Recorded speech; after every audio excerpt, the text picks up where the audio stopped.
So Thursday என்ன special அப்படின்னு பார்த்தீங்கன்னா எங்கள் அம்மாவோட பர்த்டே தான். ஸோ நான் அம்மா வீட்டுக்கு போயிருந்தேன். அங்கே போயிட்டு நான் வந்து ரசகுல்லா செஞ்சுருந்தேன். கொஞ்சம் டிஃப்ரெண்ட்டாக ட்ரை பண்ணியிருந்தேன். அந்த ஃப்ளேவர்லாம் போட்டு ரொம்பவே நல்லா இருந்துச்சு.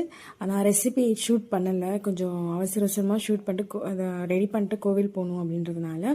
பட் ஆனால் நான் எதிர்பார்த்ததை விட ரொம்பவே நல்லா வந்துருந்துச்சு. பாருங்கள், ஜீரா தண்ணியில் போட்டு வேக வச்சோன்னா நல்லா உப்பிருச்சு. கலருமே ரொம்ப அப்பிடைசிங்காக இருந்துச்சு. எங்கள் எல்லாருக்குமே ரொம்ப பிடிச்சிருந்துச்சு. மார்னிங் எல்லோரும் கோவிலுக்கெலாம் போயிட்டு வந்துட்டு அன்னியுமே லீவ் போட சொல்லியாச்சு. ஸோ லீவ் போட்டு நாங்கள்லாம் மூவிக்கு போயிருந்தோம். தக் லைஃப் தான் போயிருந்தோம். படம்லாம் வந்துட்டு சூப்பராக பார்த்து முடிச்சிட்டோம்.